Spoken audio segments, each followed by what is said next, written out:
How do you take a character who lives almost entirely inside their own head, a character defined by a constant, secret internal stream of blistering sarcasm and crippling social anxiety, and put them on a television screen?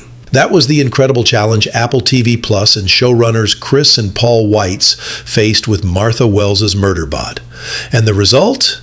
Well, it's a fascinating mix of perfect casting and bold reinvention.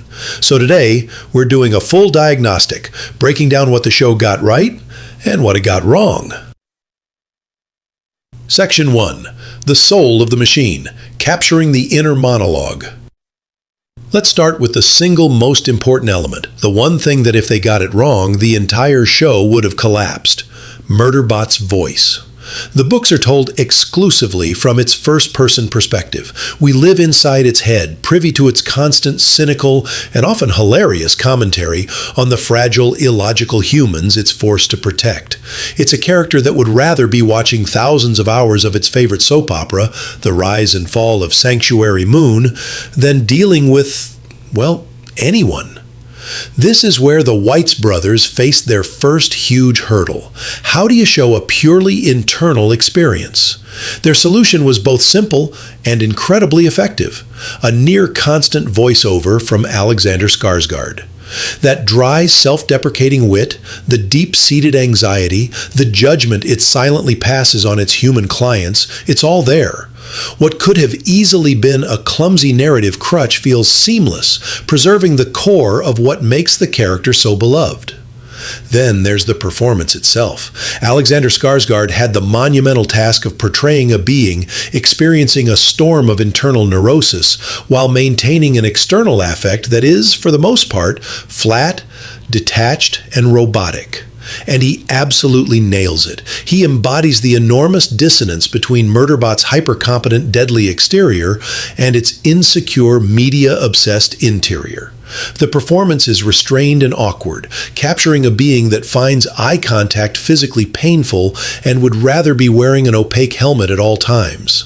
This isn't just a killer robot, it's a deeply introverted and relatable AI, and Skarsgård's portrayal understands that balance perfectly. It's a performance that feels authentic to the Sec unit from the books, and it's the bedrock on which the entire adaptation is built. Section 2. The character on screen, tonal shifts, and visual identity. But while the internal voice is spot on, the external presentation is where we see some major divergences. The show consciously adopts a lighter, more action comedy tone. The episodes are brisk, keeping the pacing agile, and the mood surprisingly light at times.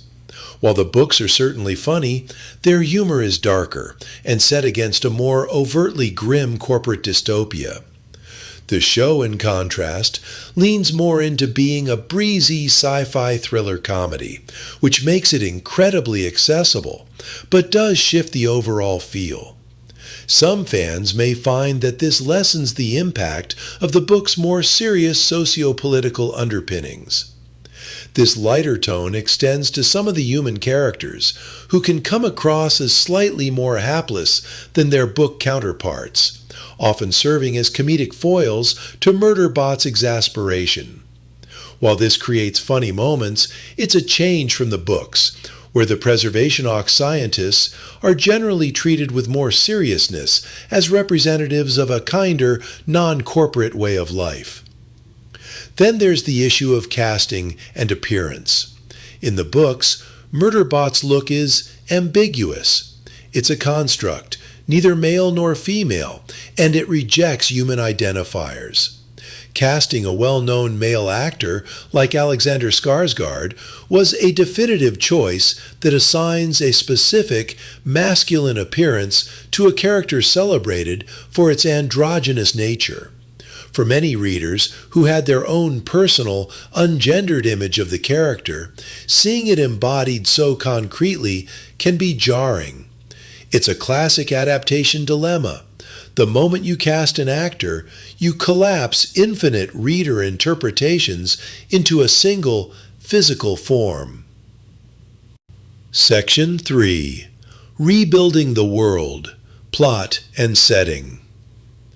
When it comes to the plot, the series sticks remarkably close to the core narrative of the first novella, All Systems Red. All the key events are there: the initial animal attack, the discovery of missing map sections, and the eventual reveal of a rival corporate entity, Grey Chris, and its illegal activities. This fidelity makes the show a welcoming entry point for newcomers while still being recognizable to longtime fans.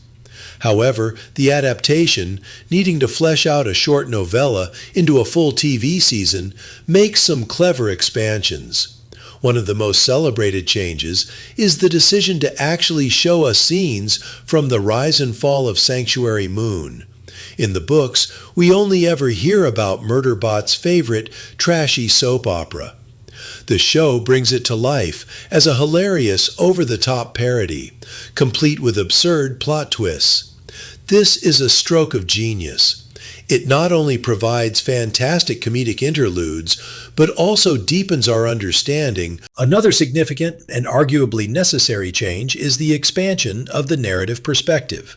The books are locked entirely inside Murderbot's head. The show breaks free from this limitation, giving us scenes where Murderbot isn't present.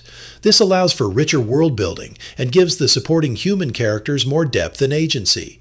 However, some changes to the timeline have been noted, such as mentioning the alien remnants and hinting at Grey Chris much earlier than they appear in the books, which alters the pacing of the central mystery. Section 4. The Human Element. Character Changes.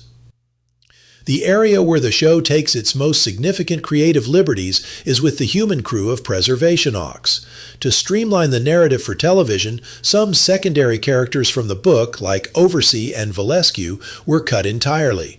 Others have had their roles filled out by a talented ensemble cast. The show dramatically increases the amount of interpersonal conflict among the scientists. In the books, the team is generally competent, and their growing trust in Murderbot is a subtle, evolving process. In the show, there's far more open friction and questionable decision-making. Perhaps the most notable change is how Dr. Gurathan's character, played by David Dastmalchian, is made more openly antagonistic much earlier on, creating a direct source of tension with Murderbot that unfolds differently than in the book. The casting of Noma Dumezwini as the compassionate Dr. Mensah, however, has been widely praised, perfectly capturing the heart of the team. These changes serve to heighten the human drama for television, but they fundamentally alter the team dynamics book readers will remember, making the crew feel a bit less cohesive than their literary counterparts. But these changes are a hot topic. Did the increased drama make for better television, or did you miss the quieter competence of the book's crew? Let me know your single biggest right and wrong from the adaptation in the comments below. Section 5. The Big Picture, a successful, if different, machine. So when you put all the pieces together, what do you have? Is the Apple TV Plus version of Murderbot a successful adaptation? The answer is a resounding, if slightly complicated, yes. The series succeeds spectacularly in its most crucial task, capturing the unique, sarcastic, and anxious voice of its protagonist. The combination of a sharp script, faithful voiceover, and a perfectly nuanced performance from Alexander Skarsgård brings the character to life in a way that feels true to the spirit of the books. The choice to visualize Sanctuary Moon is an inspired addition that enhances the world and character without betraying the source. However, it is undeniably a different beast. The tonal shift towards a lighter dramedy makes it more of an easy watch, but it comes at the cost of some of the book's darker, more subtle dystopian critique.